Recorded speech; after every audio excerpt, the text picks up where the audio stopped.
So the biggest problem we have is all 4 of the services have Army Equity and Inclusion Agencies. Diversity is the force. Now, what is that acronym? AI. It's a retard call. Diversity is the force. Equity is the goal. Inclusion is the way. No. Which is about the easiest thing you can say. Yeah. Mission: provide policy, supervision, and oversight of civil rights and equal employment opportunity, EEO compliance and complaints of discrimination, Army command policy, military equal opportunity, and inclusion. In other words, let's make it as gay as we can. Well, first of all, all of that stuff is not building a cohesive, strong force. It's just not happening. Would you like to see why? Yes. Oh, you're going to show another video? Oh, here we go. Oh, PhD. That's all I have to say. I don't even have to read this individual's biography. All you have to do is look at the close-set, freakish angle of the eyes, the cold-as-ice smile, and the general overall demeanor of this woman, and you can tell that she's got 4 or 5 cats, several flavors of box wine, and is very proud of the fact that she has no children, hit her first wall, and is pretending to ignore it, probably is trying to date. She's probably coming up on the second wall. And is rapidly coming at the second wall. But she's in the dead zone. Yes. Between the 2 walls. Yeah. Yeah. Now, listen, man. I'm just going to be honest. This is not an accident. No. This is done on purpose. Yes. They are intentionally weakening the force by basically eroding it from within. Now, what will really piss me off is if a couple of years from now, I'm just minding my own business. I get a letter in the fucking mail. Hey, Sergeant Pop, you're being reactivated. You're going to a training fucking unit. Yeah. So they're going to call on me or someone like me who's one of those guys that, sits in a glass box that says break in case of war. And then you're going to pull me into action to basically whip into shape a bunch of the younger people out there. Because I'm going to be honest here. These trans people or these soft-hearted individuals, they're not going to be able to train hard-hearted, ice in their vein, killing motherfuckers. Because that is what you need when you go to fucking combat. It is not a game of tag. All right? First place, you get to live. Maybe. Second place, you're probably going to get wounded. Maybe. Third place, definitely you're in a fucking body bag. And listen, reality and the specter of death doesn't give a shit about your feelings, doesn't care what's hanging between your legs or what's not hanging between your legs or what has been cut off between your legs or what's hanging off your chest, how long your hair is. They don't fucking care. They want to destroy you because that is their fucking job assigned to them by the universe. Period. And you better be on your goddamn game. And you're not getting that from diversity, equity, inclusion instructors. It's not going to happen.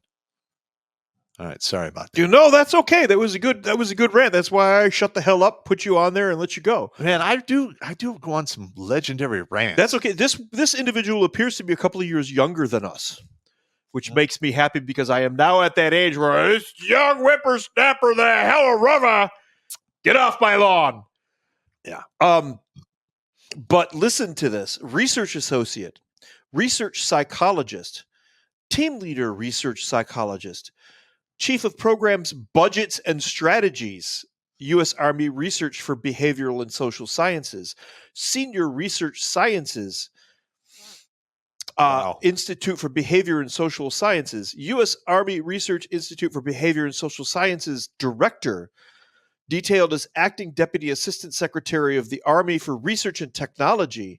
This woman has never held a real job in her life. Everything she does is fairy dust, make-believe, and unicorn farts. And I wonder how many people this woman has actually saved from suicide. I'm going with she's probably caused some suicides. Yeah, I'm just a fucking grunt, okay? Yep. I have a bachelor's degree in public administration that I've never really used, except if you count civil affairs. and fucking around, working on a show that is very unprofessional because we operate on a shoestring budget. I'm up to 553 lives saved. Okay, so I could pretty much guarantee you that this individual has probably caused a couple of suicides. Yeah. Well, listen, With not directly, but with the crap that she forces soldiers to go through. You got a guy who just comes back from the line. You got a bunch of grunts who come back from the line, and they've just been through hell, and they've seen shit that they will never get out of their minds. They'll never be able to get that out of their heads. Yeah. And then you've got this woman telling them that they have to do DEI training now that they're back in the States, fresh off the field. But this type of woman here creates the toxic leadership that is eroding Yes. the army or the military as a whole. Yeah. Now, the toxic leader is not a new thing. Yep. It's been around for a while, but it's always been around. I can show you examples dating back to Polybius. Yeah, but there used to be, ways that it was dealt with in the service back in the day, i.e. fragging. Yeah. Yeah. Get your ass There's beat an in the middle example the of fragging in Polybius's The Histories. Yeah. Where a Carthaginian officer loses control of his troops and a slave takes over. And that officer is promptly torn to pieces by his own troops. Yeah. And then the slave becomes the commander and everything is fine and they go on and win a bunch of victories. Good. And this is actual history. This really happened. Well, typically when you are in a front unit and you're in war, and you're in command, you have to be the baddest son of a bitch there is. And you have to lead from the front and by example. You can get by with just one of those. Yep. As you get older, one of them will work. But if you're a really good leader, you can do both. And I used to do both when I was younger. And my officers hated my guts for it. Of course they do, because they can't do half of the shit we could do. It. And I don't know. I mean, I was sent here from the great beyond with a decent amount of leadership ability. And you can't teach somebody that. I had the ability to manage the situation. Yeah. That was my thing. During the floods that I talked about, I had an incident where this captain, or no, he was a first lieutenant, came over, tried to put me on a work detail. I was up there as General Klein's eyes and ears. He's like, Sergeant, you blah, blah, blah, blah, blah, blah. I reached into my pocket, pulled out a sat phone. Yeah, General. Yeah. You get this, Lieutenant. Yeah. Okay, hang on. Here, this is General Klein. And I went back to what I was doing. And the lieutenant comes back with the phone. He's like, hands me the phone back and tasks me 2 of his guys so that I can work more efficiently and get the information. I didn't even look at him. I was like, yeah, General, yeah, here you go. I just knew how to manage situations like that. Yeah.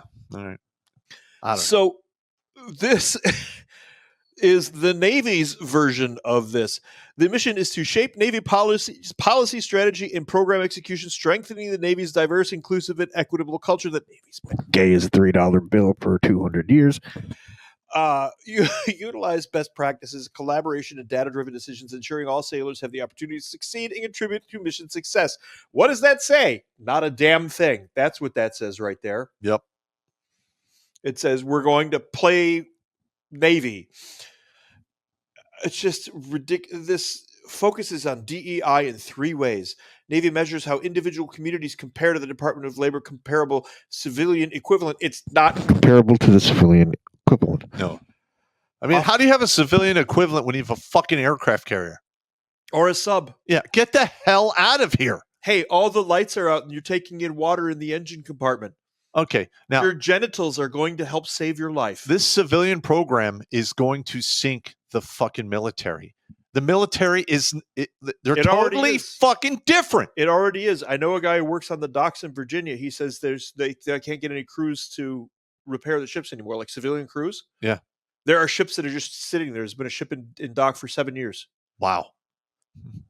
There you go. It's like a third of our Navy is inoperable or something to that effect. And they're running out of, sailor. They're running out of people because people are not enlisting. And you can't get parts because they're in China and nobody's joining up. And no, I'm talking about the civilian workforce. The what do they call them? Iron workers, I guess. I don't know. You know what I'm talking about? Shipyard people. The shipyard people. Yeah. They can't get competent ones. The welds on one of the submarines. That was in the news the other day. Did you hear about that? No, I did not. One of the submarines, they went to inspect it to get it out into the water. All the welds are fucked up. Oh. Yeah, that's bad. We're at 400. We're at 300. Oh, why are we at 700? Crush. We're crushing. Crushing. I think 600 feet is crush depth. I don't know. I did not join the Navy so that I would not have to go on big, gray, pointy things. Yeah, and in no. the Army's wisdom, the first thing they did was assign us to a task force on the USS Blue Ridge. Yeah. No, thank you. Yeah. At least it was a big ship that didn't go around anywhere or do anything. But listen, this diversity, equity, inclusion, this DEI horse shit, it's being ripped apart in the civilian sector now by a whole tsunami of lawsuits. Yeah. And you're seeing a bunch of colleges backpedal. You're seeing budgets get zeroed out for this stuff because it's communism. Yes. 2, it's ineffective. And number 3, it ruins morale and chases people away, especially competent, sane individuals don't want to deal with this crap. And they will go elsewhere, make the same amount of money or better, and they won't have to deal with this horse shit. Now, I need to check something. Hang on. Okay, we're going to have a little fun here because there's a sub-rabbit hole here. Oh, a sub-rabbit hole. A sub-rabbit hole here. So this is the Army's equity and inclusion page, right? Here's your webpage. It's good enough. Here is the Navy's webpage. I was designed in 1997 and never updated. They just filled in the blanks on the diversity. Why recreate it? Yeah. But it looks like a Navy ship. Yeah. Way out of date, needs work. Let's just slap a coat of paint on it. It'll be fine. Now, this is the Air Force's.